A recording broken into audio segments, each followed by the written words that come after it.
The Ghana Black Stars versus Sudan. Yes, that's a game we're looking forward to here in the African Cup of Nations qualifiers. Ghana will be hoping to rectify the issues that occurred in the opening matches versus Niger and Angola.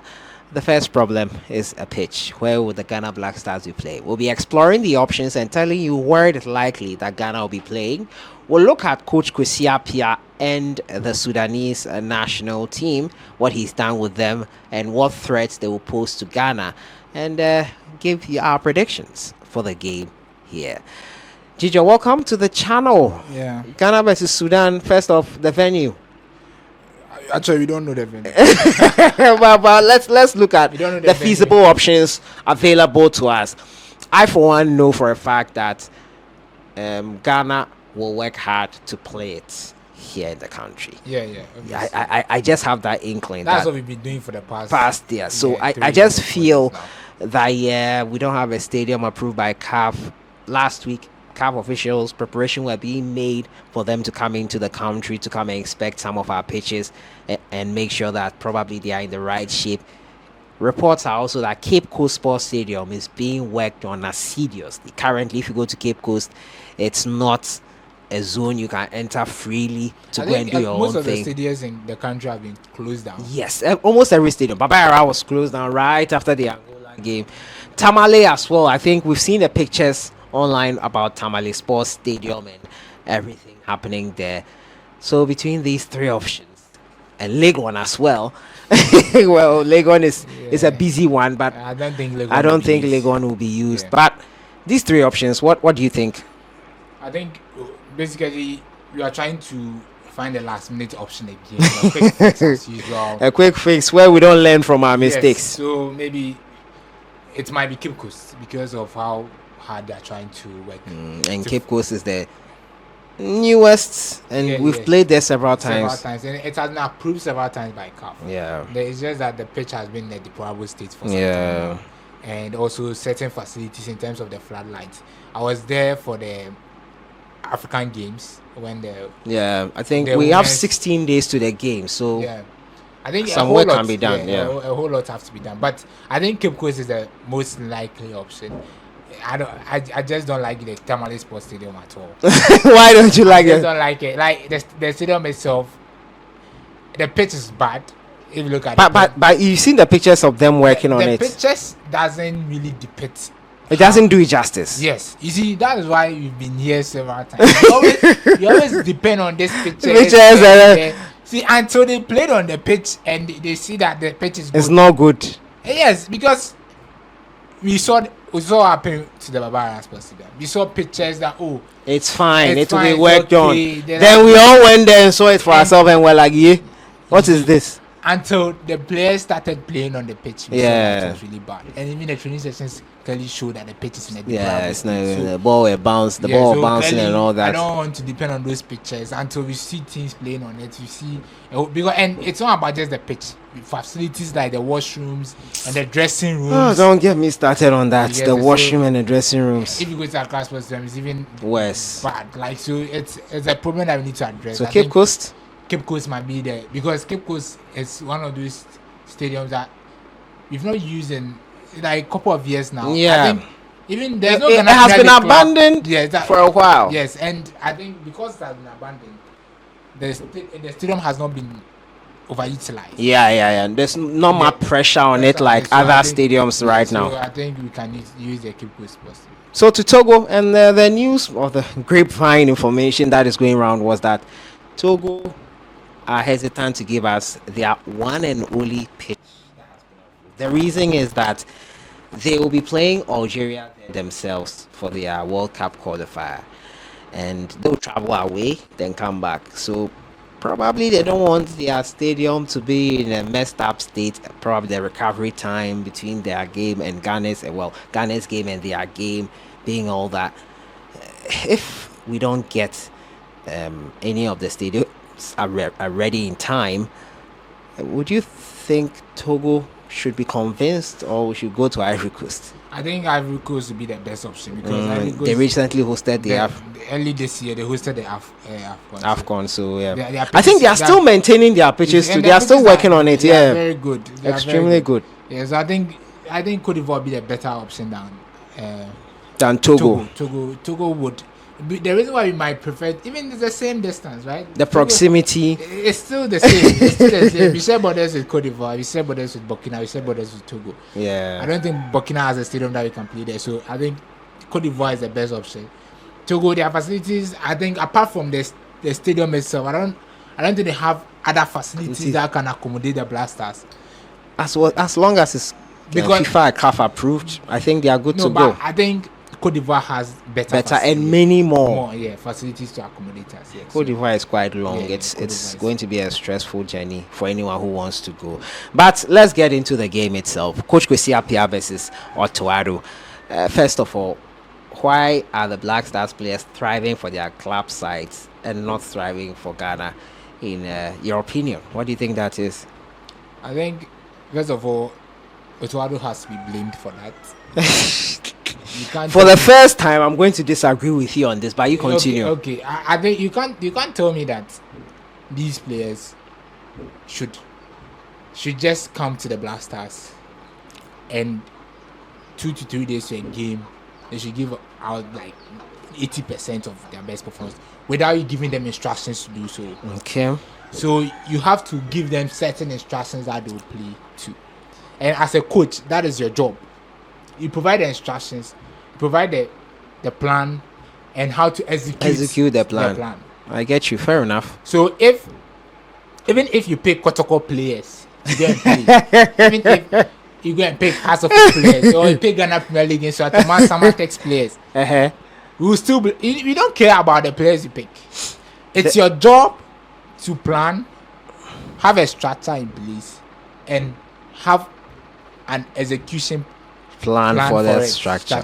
Fair enough. So if Otoo can't do this, because it seems a lot of Ghanaians have given Otoo the free room to operate for a very long time. And I've come to realize that he is one of those managers that is liked by a lot of people. He's a coach that a lot of people do not like criticizing a lot. You think so? Because when he had Chris Hughton, you blame Chris Hughton for basically everything. But I can clearly see that some of these things that happen at Chris Hughton is still happening at Otoo. You get it? Yeah. So if you are going to blame Chris Hughton for those things happening, then we should blame that's Otoo fair for enough. it. Yeah. I think in my video yesterday I posted on this channel, I mentioned, yes, Otoo, of course, the back always ends to the manager. But I think I've been unfair to Otoo because those in charge of our football have not done the necessary things at times. Let me land. Those in charge of our football have not done the necessary things. Michael Essie's interview is what I'll go back to. He spoke about the fact that there was a time in 2008 when they were playing versus Nigeria. He just winked at Sule Muntari, and Sule knew how Essien would want the ball. We are trying to build a skyscraper. This is what I said. A skyscraper, forgetting about the foundation.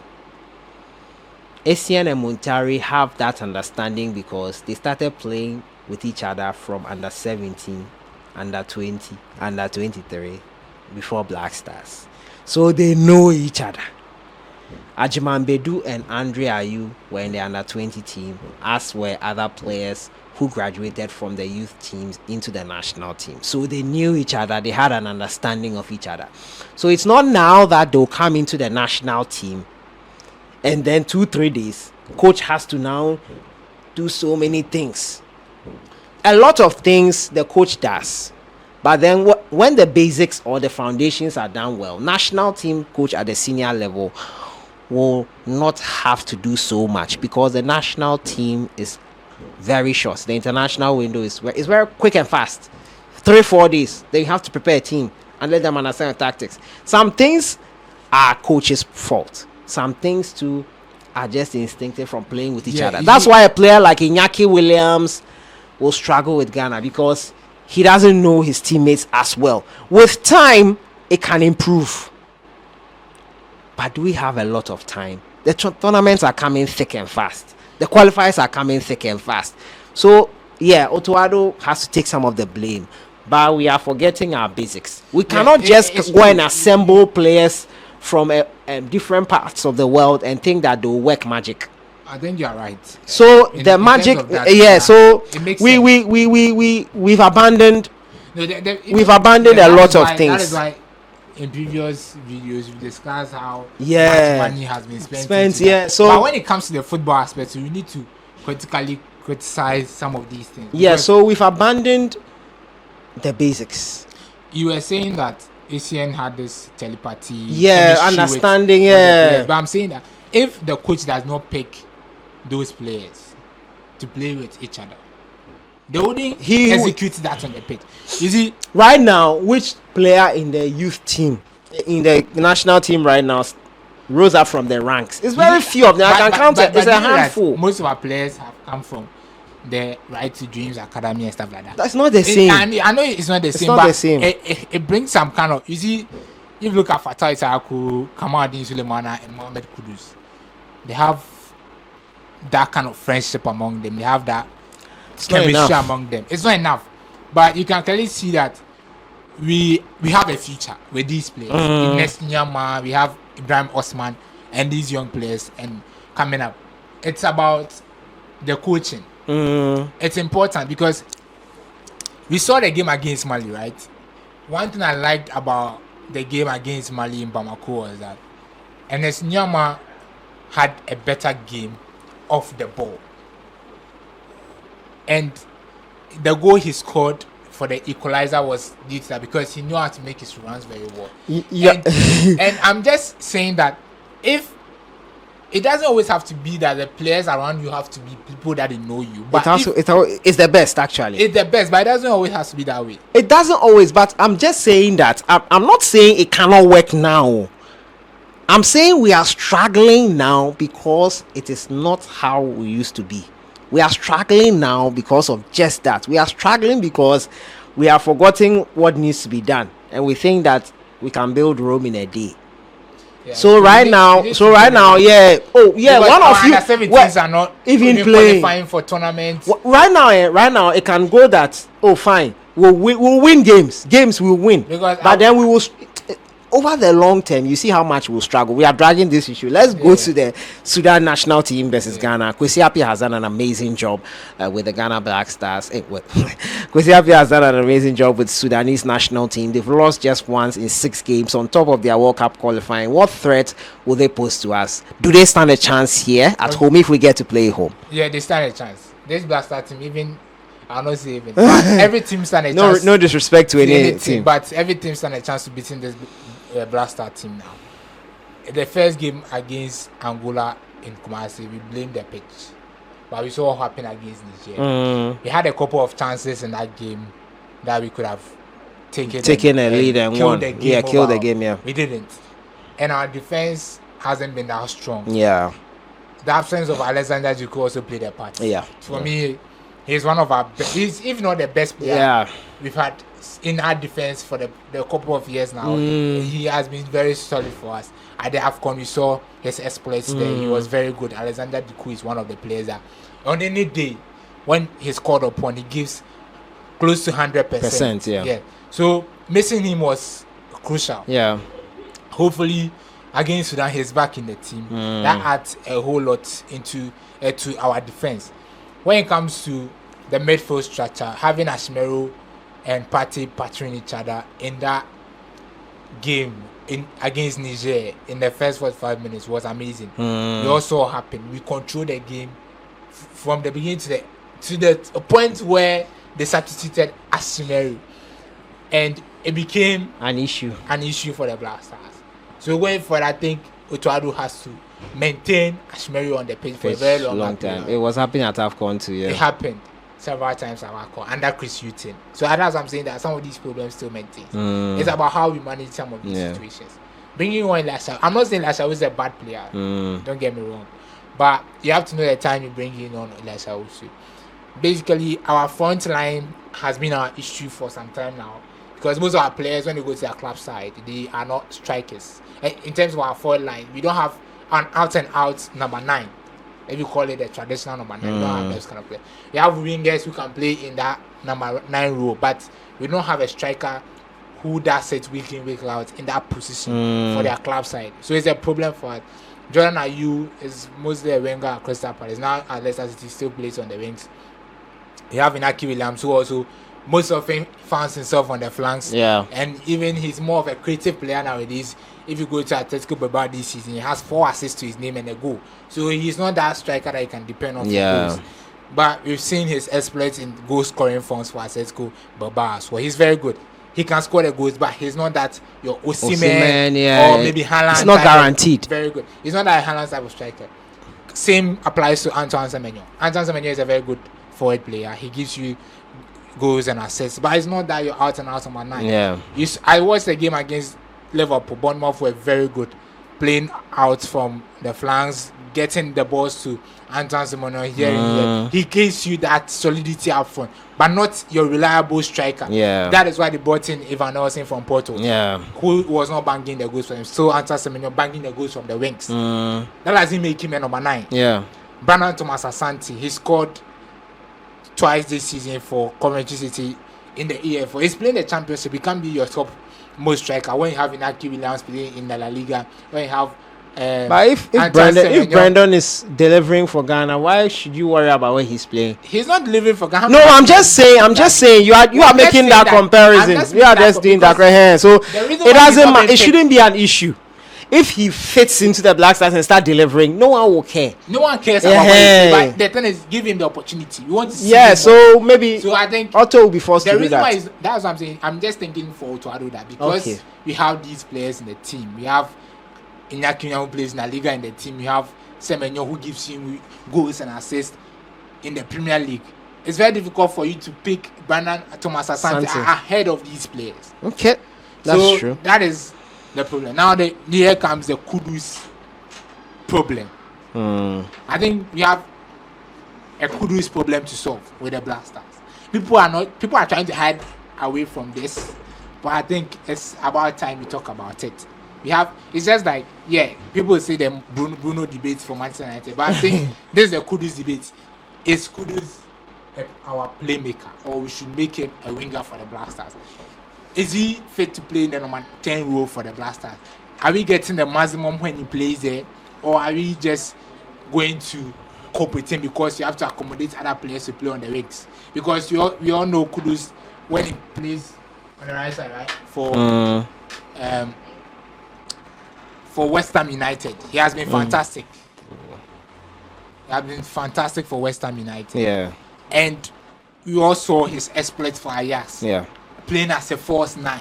He played really, really well for Ajax, scoring 11 goals. As his highest scoring season ever was not from a number 10 position or from an attacking midfielder's position. He had his best season for Ajax as a false 9. Having his best season for West Ham as a winger. He hasn't been very good as an attacking midfielder. And that is what I think the Kudus problem with the Black Star is. Easy right playing through the middle as an attacking midfielder for the Black Stars. I think that hasn't helped us for some time now. We have to start thinking for alternatives.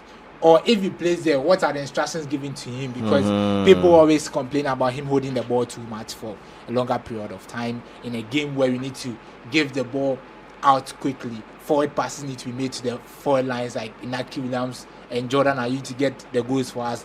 Kudus hold on to the ball. So these are issues that a lot of Ghanaians or football fans need to address. Yes, and the coach is the main catalyst. He's the one supposed to make some of these decisions. That's why I'm saying that he is our problem. Because if Otoo fixes some of these, because how can you tell me Kudus will play 90 minutes for the Blaster when things, because you are playing Kudus at number 10, it's not going on well. You can even shift him to the wings and bring someone else to play at number 10 with back. The question is who is the alternative? Interesting. So it's going to be a dicey game. Yeah, it is going to be a dicey game. Let me put you on the spot. What's your prediction? I think Kwesi Appiah's side at their best now. They just had their their recent bad game was against Angola, which they lost in the same qualifier. Which I think Angola are not a bad side at all. They're very good. 6 points. They were able to beat the Blasters. So beating 6 out Sudan of 6, wasn't a surprise. I think this question is a big one because my heart is saying that Ghana. the Black Stars will win. Go But ahead. the tactical things you saw from Otoo clearly shows You don't that trust him.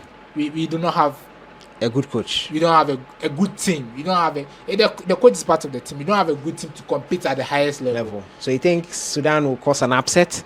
Obviously, because even Niger and Sudan played, right? Yeah. And Sudan beat Niger. Yeah. So on paper, Sudan is a better team than Niger. But Niger But had a football good is not played on game. paper. I know, but Niger had a good game against the Blazers on a good pitch. Oh, are we still going back to the Yeah, pitch I'm just saying conversation? this because some people blamed A the pitch. Barbara pitch for our loss against Angola, and And you don't? I don't. Okay. It's purely That's tactical fair. reasons. Okay, that's That we fair. lost the game against Uh-huh. Angola. It's not because of the pitch. Just forget about that pitch, conundrums. And this, the whole, it's true, we need to face our pitch. But Yeah. that wasn't the main reason why we lost Okay. against the Angola national National team. team. So So- I think it's going to be a 2-1 victory for the Black Stars. It's on my heart. It's on my heart. 2-1 2-1 for Okay. the Black Stars. But Kwesi appears a better manager than Otoo. Okay, interesting. Guys, let me know what you think in the comments box. Teacher, thank you for your extensive breakdown of what issues need to be addressed. Yeah, a whole lot. Yeah, we'll see you guys in the next one. Enjoy the rest of your week.